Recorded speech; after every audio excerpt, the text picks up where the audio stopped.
हाँ बेटा, आप लोगों का स्वागत है नई लेक्चर नंबर 48। तो बेटा ये जो अपना जो तीसरा पार्ट खत्म हुआ है उसके में जो आंसर है, जो प्रश्न है, उनको मैं करवाऊंगा इस वीडियो के अंदर। तो पहला प्रश्न है, जल की रासायनिक अभिक्रिया द्वारा, जल से, नंबर 1 प्रश्न बोल रहा हूँ मैं, जल से रासायनिक अभिक्रिया द्वारा, रासायनिक अभिक्रिया द्वारा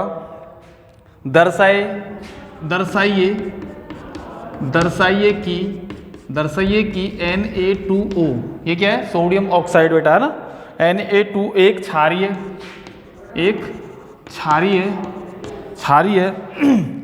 और एवं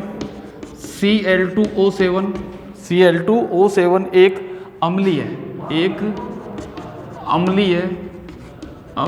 ऑक्साइड है। क्या है बेटा? ये अम्लीय ऑक्साइड। तो मैंने कब बेटा आपको बताया था सबसे पहली बात कि नोट करके अपन बोल रहे कि धातु के जितने भी ऑक्साइड होते हैं, धातु के ऑक्साइड हमेशा कैसे होते हैं बेटा? मुख्य मान के चलो, धातु के ऑक्साइड कैसे होते हैं बेटा? क्षारीय होते हैं। फिर अपन बोला जाए अधातु के जो ऑक्साइड होते हैं, अधातु के ऑक्साइड कैसे होते बेटा? वो होते बेटा अम्लीय। तो अपन क्या करना है, इसके आपको जल के साथ क्रिया करानी है। किसके साथ? जल के साथ। आप लोग सबसे पहली बात नंबर 1, Na2O अभिक्रिया किसके साथ करेगा? H2O के साथ, HOH के साथ क्रिया करेगा। जब क्रिया करेगा तो बेटा O ये और ये, तो आपका बनेगा यहाँ पर 2NaOH। क्या बनेगा?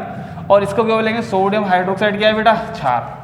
मतलब Na2O की क्रिया यदि अपन जल के साथ कराएंगे तो क्षार का निर्माण हुआ, तो हम कह सकते हैं कि सोडियम ऑक्साइड, क्या नाम है इसका? सोडियम ऑक्साइड एक धात्विक ऑक्साइड है। सोडियम ऑक्साइड जल के साथ क्रिया करके किसका निर्माण कर रहा है? क्षार का। इसी प्रकार से नंबर 2, Cl2O7 अभिक्रिया किसके साथ करेगा? HOH के साथ जब अभिक्रिया करेगा तो यहाँ पर जो ये यौगिक बनेगा 2HClO4 बनाएगा और इसका नाम परक्लोरिक अम्ल है। क्या नाम है इसका? परक्लोरिक अम्ल है। ये परक्लोरिक अम्ल, और ये परक्लोरिक अम्ल है। तो यहाँ पर यदि अपन लाल लिटमस पत्र ले, कौन सा ले? लाल लिटमस पत्र, तो वो कैसे हो जाएगा? नीला। और यहाँ पर यदि नीला लिटमस पत्र ले तो नीला लिटमस पत्र कैसे हो जाता है बेटा? लाल। तो मेरा कहने का मतलब हुआ कि क्षार के संपर्क में जब लाल लिटमस पत्र लाते हैं तो वो नीला हो जाता है, और अम्ल के संपर्क में जब नीला लिटमस पत्र लाते हैं तो वो क्या हो जाता है बेटा?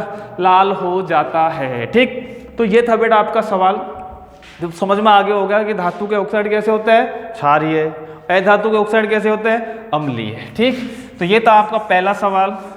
फिर नेक्स्ट सवाल बेटा अगला, और अगला सवाल है, आवर्त सारणी में व्यवस्था का भौतिक आधार क्या है? आदर्श आवर्त सारणी में व्यवस्था का भौतिक आधार क्या था बेटा? और भौतिक आधार क्या चीज है बेटा? आवर्त सारणी में व्यवस्था का भौतिक आधार, आवर्त सारणी में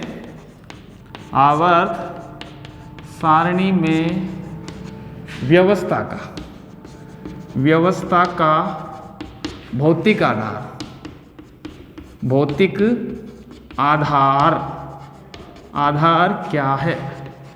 क्या है? और अपन कहते हैं बेटा, शुरू में क्या था? भौतिक आधार था बेटा। यदि अपन इसका आंसर देना चाहें तो आंसर क्या होगा बेटा इसका? परमाणु भार। क्या था बेटा?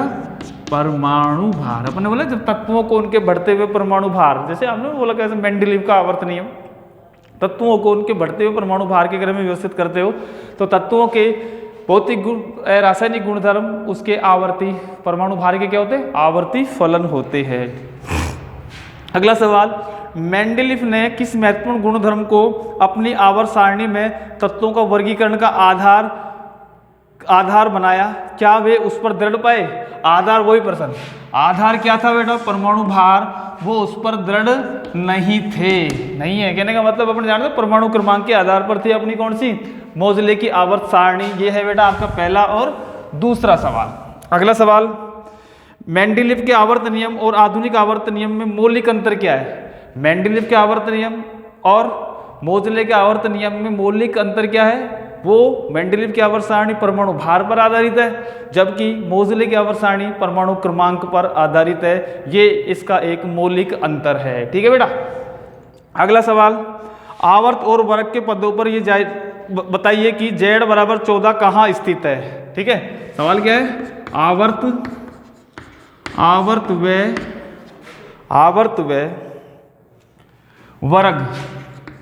वर्ग के पदों, आवर्त व वर्ग के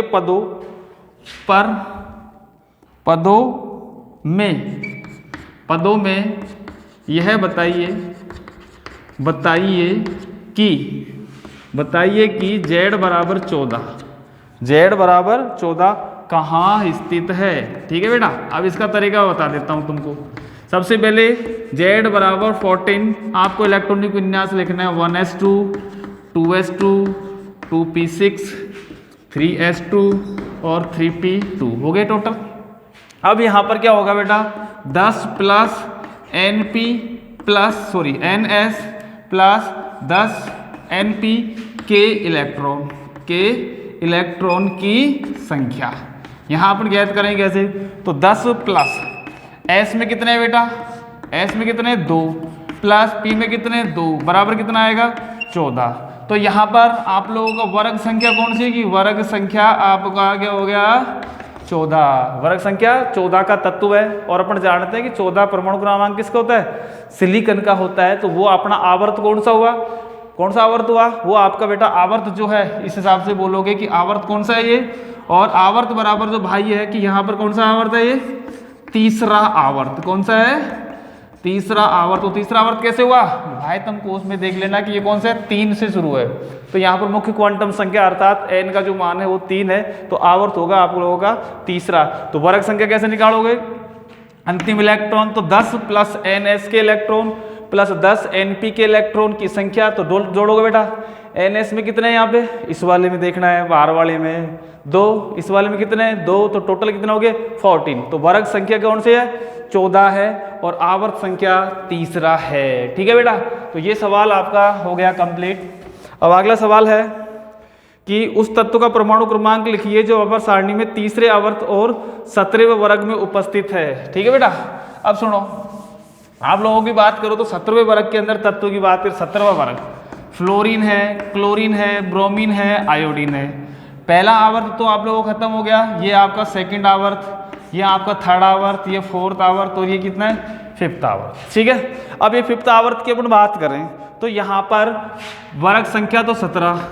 अब वर्ग संख्या तो यहाँ तीसरे आवर्त में कौन उपस्थित है बेटा, क्लोरीन है। ठीक है। और क्लोरीन है तो इसका परमाणु क्रमांक कितना हुआ तो क्या बोला है कि आवर्त सारणी में तीसरे आवर्त के 17वें वर्ग में स्थित उस तत्व का परमाणु क्रमांक लिखिए जो आवर्त सारणी के तीसरे आवर्त में क्या हो गया 9, 9 और 8 17, 17 और 18 35, 35 और 18 कितने हो गए बेटा 53। तो यहाँ पर परमाणु क्रमांक कितना आएगा इसका 17 आएगा। अगला सवाल, कौन से तत्व का नाम उस तत्व के परमाणु का ना कौन से तत्व का नाम लिखने द्वारा गया लॉन्स बर्कले प्रयोगशाला, लॉन्स बर्कले प्रयोगशाला द्वारा परमाणु क्रमांक 103 और परमाणु क्रमांक 103 का नाम है बेटा लॉरेंसियम। क्या है लॉरेंसियम, ये बर्कले ने दिया। और उसके बाद सीबॉर्गियम परमाणु क्रमांक कितना है इसका 103 और सीबॉर्गियम द्वारा दिया गया तो परमाणु क्रमांक 106 जिसका नाम है सीबॉर्गियम। लॉरेंसियम। ठीक है बेटा। अगला सवाल, सीबॉर्ग द्वारा तो बेटा LR दिया गया और लॉन्स बर्कले द्वारा दिया गया SG, तो इसका उल्टा होने वाला है। फिर अगला सवाल है परमाणु त्रिज्या और आयनिक त्रिज्या से आप क्या समझते हैं। ठीक है। परमाणु त्रिज्या का मतलब अपन जानते हैं कि भाई परमाणु त्रिज्या होती है 3 प्रकार की। एक आपने पढ़ा था बेटा सहसंयोजक त्रिज्या, एक पढ़ी थी आपने धात्विक त्रिज्या और एक पढ़ी थी वान डेर वाल्स त्रिज्या। तो उनके मध्य जो त्रिज्या है वो परमाणविक त्रिज्या है। इसके अलावा जो धनायन है तो धनायन की त्रिज्या और ऋणायन की त्रिज्या, तो ये कौन सा है ये धन है, तो ये क्या है ऋण की जो आदि होती है ये है आप लोगों की R+ और ये वाली क्या होगी R-, जो मैंने आपको डिटेल से बताया है। ठीक है बेटा। किसी वर्ग या आवर्त में परमाणु त्रिज्या किस प्रकार परिवर्तित होती है, इस परिवर्तन की व्याख्या आप किस प्रकार करोगे बेटा। जब एक वर्ग में ऊपर से नीचे की ओर चलते हैं तो इलेक्ट्रॉन एक कोषों की संख्या बढ़ती है और कोषों की संख्या बढ़ने के कारण इलेक्ट्रॉन कोषों में बढ़े जाते हैं, जिसके कारण नाभिकीय आवेश घटेगा और नाभिकीय आवेश जब घटेगा तो परमाणु त्रिज्या के मान में क्या होती है? वृद्धि। तो वर्ग में ऊपर से जो लेफ्ट टू राइट चलोगे तो इलेक्ट्रॉन एक ही कोष में एक एक करके भरे जाते हैं, जिसके कारण नाभिकीय आवेश में क्या होती है बेटा? वृद्धि होती है। और नाभिकीय आवेश में वृद्धि होने के कारण क्या होगा बेटा? परमाणु आकार घटता है। तो एक आवर्त में बाएं से दाएं चलने पर नाभिकीय आवेश बढ़ेगा और वर्ग में ऊपर से नीचे चलने पर नाभिकीय आवेश घटेगा। घटने के कारण आकार बढ़ेगा और नाभिकीय आवेश बढ़ने के कारण आकार में क्या होगी बेटा? कमी। अगला सवाल, सम इलेक्ट्रॉनिक स्पीसीज से आप क्या समझते हैं? ऐसी स्पीसीज का नाम लिखिए जो निम्नलिखित परमाणु या आयनों के साथ सम इलेक्ट्रॉनिक होगी। तो आपका देखो F माइनस और क्या है? AR और क्या है? Mg+2 और क्या है? Rb plus. अब यहाँ पर सम इलेक्ट्रॉनिक जैसे F के साथ क्या हो सकता है बेटा? नियोन भी हो सकता है, इसके साथ O-2 भी हो सकता है, इसके बाद -3 भी हो सकता है, ठीक है बेटा। और इसके साथ C-4, तो ये सम इलेक्ट्रॉनिक है कि नहीं? इसके साथ आर्गन की बात करो तो यहाँ पर K+ की बात करो है, 19 में से एक घट गया। या अपन कहें Ca+2 की बात करो, सही है। या अपन बात है Cl- की बात करो, तो ये सब के सब सम इलेक्ट्रॉनिक है। Mg के साथ आओ तो Mg के साथ कौन आया? Ag, Al+3 आया, Si+4 आया, Si+4 आया। तो ये सब के सब सम इलेक्ट्रॉनिक स्पीसीज, ये आप कह सकते हैं इसके साथ क्या आएगा बेटा? है यहाँ Na+ हो या फिर अपन कह सकते हैं ये नियोन हो। ये सम इलेक्ट्रॉनिक स्पीसीज है। Rb की बात करें, रुबिडियम परमाणु क्रमांक क्या होता है बेटा? अपन जानते हैं लीना की रब से बेटा, लीना की रब। तो यहाँ पर 3 और 8 11 8 19 और 8 कितना हो गया? 18 37। अब 18 37 होते ना। अब Rb+ है 36 है और 36 परमाणु क्रमांक किसका हो गया? उसको लोगे, ठीक है। फिर अपन Br- को लें, इसके साथ कौन आया? Br- है, तो Br- ये इसके साथ क्या है? सम इलेक्ट्रॉनिक स्पीसीज है। तो ठीक है बेटा, तो यहाँ पर 36, तो ये भी क्या है? Br- 35 + 1 36 हो गया। तो ये इसकी सम इलेक्ट्रॉनिक स्पीसीज, ये इस वाले की, इनमें सबके अंदर 10 इलेक्ट्रॉन हैं, इसके सबके अंदर 18 इलेक्ट्रॉन्स हैं, इन सबके अंदर इलेक्ट्रॉन्स की संख्या 10 है, इसके अंदर इलेक्ट्रॉन की संख्या 36 है। तो ये सम इलेक्ट्रॉनिक स्पीसीज हैं बेटा, ठीक। निम्नलिखित स्पीसीज पर विचार कीजिए। अब निम्नलिखित स्पीसीज कौन सी है, कैसी है, मैं आपको बताता हूँ। सवाल नंबर आपका कौन सा है? ये 3.12 है। निम्नलिखित स्पीसीज पर विचार कीजिए। N-3 और क्या है? O-2 और क्या है? F- और क्या है? Na+ और क्या है? Mg+2 और क्या बेटा? Al+3, ठीक है। तो ये वाली स्पीसीज है, देखो कितने इलेक्ट्रॉन? 10, कितने इलेक्ट्रॉन? 10, कितने इलेक्ट्रॉन? 10, कितने इलेक्ट्रॉन? 10, कितने इलेक्ट्रॉन? 10, कितने इलेक्ट्रॉन? 10। भाई साथ में 3 जोड़ा, जितना ऋणावेश होता है उतना तो जुड़ जाता है, जितना धनावेश है उतना घट जाता है। परमाणु क्रमांक 7 में 3 जोड़ो 10, परमाणु क्रमांक 8 में 2 जोड़ो 10, परमाणु क्रमांक 9 में 1 जोड़ो 10, 11 में से 1 घटाओ क्योंकि 1+ है 10, 12 में से 2 घटाओ 10 और 13 में से 3 घटाओ 10। तो ये क्या है? एक सम इलेक्ट्रॉनिक स्पीसीज। क्या है बेटा? ये सम इलेक्ट्रॉनिक स्पीसीज। तो ये है बेटा 3.12 वाला सवाल। अगला सवाल, इनमें क्या समानता है? क्योंकि ये सब में इलेक्ट्रॉनों की संख्या समान है, इन्हें आयनिक त्रिज्या के बढ़ते क्रम में, कहने का मतलब जिसके ऊपर जितना अधिक ऋणावेश होगा उसका आकार बड़ा होगा और जितना धनावेश होगा उसका आकार जितना छोटा होगा। धनायन अपने जनक परमाणु से छोटा क्यों होता है? ठीक है। और ऋणायन की त्रिज्या उसके जनक परमाणु से अधिक क्यों होती है? अब मैंने आपको बताया, जैसे Na था और एक आपका Na+ है, Na में P बराबर 11 तो E बराबर भी क्या है? 11। Na+ में क्या है? P बराबर 11 तो E बराबर तो 10 ही रह गए बेटा। यहाँ पर इस उदासीन जनक परमाणु की तुलना में इलेक्ट्रॉन की संख्या है तो 11 है और ये कितनी है? तो नाभिकीय आवेश बढ़ेगा। धनायन जैसे जैसे बढ़ेगा नाभिकीय आवेश में वृद्धि होगी, इसलिए जनक परमाणु की तुलना में धनायन हमेशा छोटा होगा। फिर अपन ऋणावेश की बात करें, एक तो O है और एक O -2 है, तो यहाँ पर P बराबर 8, तो E बराबर भी कितना 8, यहाँ P बराबर 8, लेकिन बेटा E बराबर तो 10 हो गया। जब वो जनक परमाणु जैसे ऋणावेश वाला है, तो जैसे जैसे ऋणावेश बढ़ेगा इलेक्ट्रॉन की संख्या में क्या होगी, वृद्धि, और वृद्धि होने के कारण नाभिकीय आवेश घटेगा। जब नाभिकीय आवेश घटेगा तो परमाणु आकार बढ़ेगा। इसलिए जनक परमाणु की तुलना में ऋणावेश बड़ा होता है और जनक परमाणु की तुलना में धनावेश छोटा होता है। ठीक है बेटा, जो मैंने आपको उस टाइम में अच्छी तरह बता दिया। आयनल एंथैल्पी और इलेक्ट्रॉन लब्धि एंथैल्पी को परिभाषित करके विलगित ऐसी परमाणु का आद्यावस्था के पदों की सार्थकता क्या है, तो कहने का मतलब बेटा आप लोग, मैंने परिभाषा आपको बताई दी। अगला सवाल है बेटा, देखो वर्ग संख्या 13, और वर्ग संख्या 13 के अंदर बेटा आयनल एंथैल्पी का कुछ क्रम दिया हुआ है।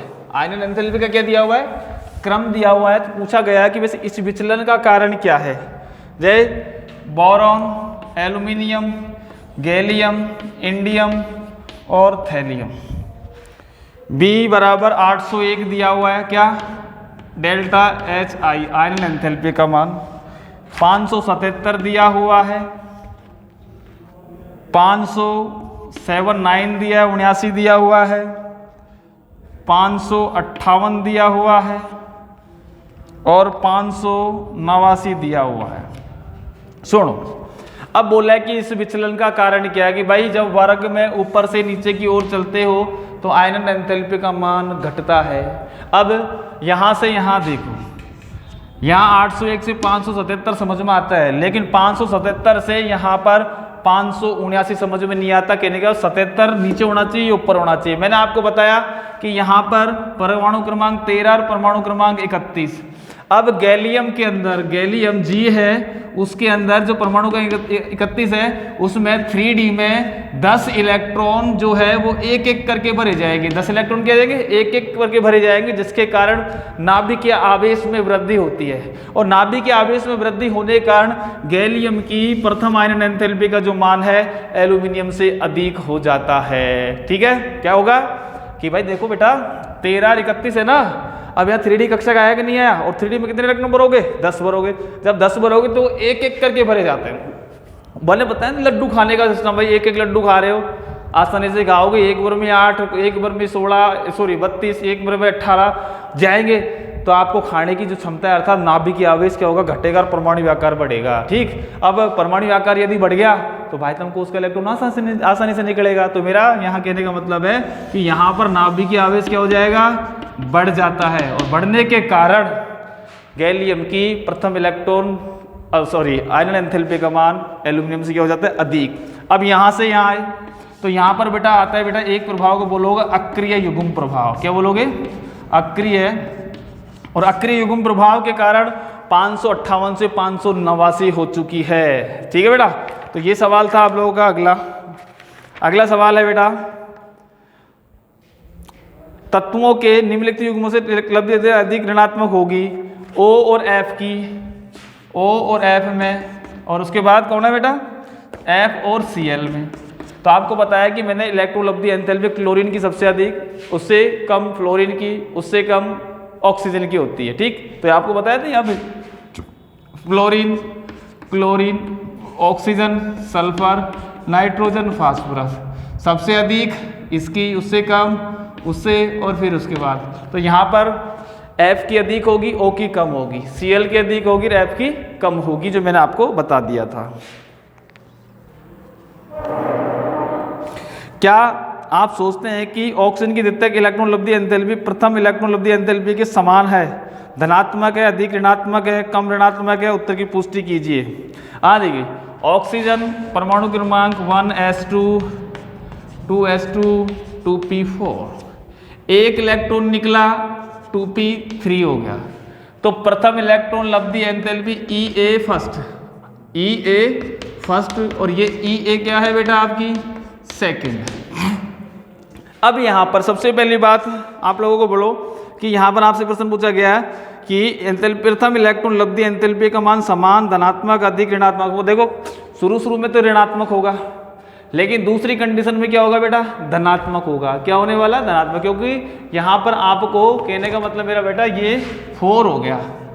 4 के कंडीशन के अंदर जब 5 हो गया, एक इलेक्ट्रॉन जोड़ दिया तो ये किसका बन गया, O माइनस का बन गया। जब O माइनस तो एक इलेक्ट्रॉन और जोड़ना है अपन को, जब जोड़ोगे तो आपको बाहर से ऊर्जा देनी पड़ेगी तो ही इलेक्ट्रॉन जुड़ेगा, नहीं तो इलेक्ट्रॉन नहीं जुड़ेगा, हम कह सकते हैं। इसलिए प्रथम इलेक्ट्रॉन बंधुता इसकी ऋणात्मक और दूसरी धनात्मक होगी।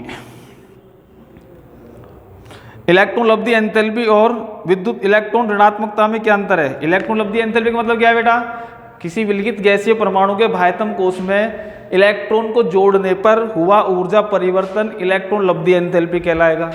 और विद्युत ऋणता का मतलब क्या बताया था बेटा, किसी सहसंयोजी बंध के इलेक्ट्रॉन युग्म को, ये ना ये दिखाई दे रहा है, किसी सहसंयोजी बंधी इलेक्ट्रॉन युग्म को किसी एक परमाणु के द्वारा अपनी ओर आकर्षित करने की जो क्षमता है उसको विद्युत ऋणता कहोगे। तो ये इसका मौलिक अंतर हो गया। जिसकी विद्युत ऋणता अधिक होती है उस पर आंशिक ऋणावेश, जिसकी कम होती है उसके आंशिक क्या होता है बेटा, धन आवेश होता है। अगला, सभी नाइट्रोजन यौगिकों में N की विद्युत ऋणात्मक आवेश की 3 है, आप इस कथन पर अपनी प्रतिक्रिया क्या देंगे। भाई बिल्कुल ठीक है, सभी यौगिकों में कहने का मतलब नाइट्रोजन की विद्युत ऋणता कितनी रहेगी, 3 ही रहेगी, उसको कोई रोकने वाला नहीं है। उस सिद्धांत का वर्णन कीजिए जो परमाणु ऊर्जा से संबंधित होता है, जब वह इलेक्ट्रॉन प्राप्त करता है, जब वह इलेक्ट्रॉन त्याग करता है। प्राप्त करता है ऋणावेश आएगा, त्याग करता है धनावेश आएगा। ठीक है बेटा। अगला, किसी तत्व के 2 समस्थानिक की प्रथम आयनन एंथैल्पी समान है होगी या भिन्न। क्या आप अपने उत्तर की किसी दो तत्व के 2 समस्थानिक क्या होते हैं बेटा, जिनका परमाणु क्रमांक तो समान हो लेकिन परमाणु भार क्या होता है बेटा, भिन्न भिन्न हो, समस्थानिक कहलाएंगे। अब मेरी बात सुनो, समस्थानिक की बात है तो इलेक्ट्रॉन तो वही है। अब परमाणु भार की अपन बात करें तो हमें प्रोटॉन की संख्या तो बराबर है, न्यूट्रॉन की संख्या तो घटी बढ़ी, तो यहाँ पर समस्थानिक होगी जो आयनन एंथैल्पी है वो बेटा बराबर ही रहेगी। फिर अगला सवाल, S, P, D और Pf ब्लॉक के तत्वों का इलेक्ट्रॉनिक विन्यास लिखी दोगे आप लोग, ठीक है बेटा। फिर उसके बाद द्विअंगी यौगिक जो कौन सा है, 3.32 वाला सवाल है, निम्न तत्वों के द्विअंगी संयोजन यौगिक, मतलब एक एक के मैं यौगिक बना देता हूं। यह है 3.32वां सवाल, 3.32 कौन सा, ये 3.32 है। पहला है लिथियम और ऑक्सीजन, Li प्लस में होता है, ऑक्सीजन -2 में होता है, ध्यान रखना नंबर 1। अगला है मैग्नीशियम नाइट्रोजन, Mg+2 में होता है और नाइट्रोजन -3 में होता है, ठीक। अगला है एल्यूमिनियम और आयोडीन, नंबर 2, एल्यूमिनियम Al+3 में होता है, आयोडीन -1 में होता है, ठीक। अगला है सिलिकॉन और ऑक्सीजन, नंबर 3, सिलिकॉन Si+4 में होता है और ऑक्सीजन -2 में होता है। अगला सवाल, फास्फोरस और फ्लोरीन, 4 नंबर के बाद 5वां, फास्फोरस P-3 में होता है, फ्लोरीन -1 में होता है। अगला, इकेतरवा तत्व और फ्लोरीन, इकेतरवा तत्व जो है आपका ल्यूटेशियम है और ल्यूटेशियम 3 में होता है और फ्लोरीन F-, ठीक। अब इसका बनाओगे तो आपको क्या ना, जब सूत्र बनाने होते हैं तो इनकी संयोजकताओं को चेंज करते हैं, तो क्या आएगा, L का I के पैर में 2 लगेगा और O के ऊपर 1, चेंज करो क्या हो जाएगा, Mg3N2, सही है। यहाँ चेंज करो AlI3, यहाँ चेंज करो, यहाँ क्या आ जाएगा SiO2, यहाँ चेंज करो, यहाँ क्या आएगा बेटा PF3, आगे PF3 और यहाँ पर ये LuF3। तो ये इनके यौगिकों के lithium oxide, magnesium nitride, aluminium iodide, silicon oxide, phosphorus trifluoride और ल्यूटेशियम फ्लोराइड। तो ये आपके सवाल हुए। उसके बाद आधुनिक सारणी में किसका करते हैं, ठीक है बेटा। और तो बेटा सबके सब सवाल आप आसानी से कर सकते हो। ये वाला था आप लोगों का बेटा पाठ नंबर 3 के आप लोगों के सवाल, और पाठ नंबर 3 के ये सवाल है। बाकी सवाल आप लोग पीछे की देखना बेटा, नाभिक आवेश क्या है, उसके बाद पीछे की तरफ धात्विक गुण, अधात्विक गुण, उनका घटता और बढ़ता क्रम देखा गया है। आप लोगों को धन्यवाद। फिर नेक्स्ट वीडियो में number atomic structure part number अपना दूसरा लेंगे। ठीक है बेटा, धन्यवाद।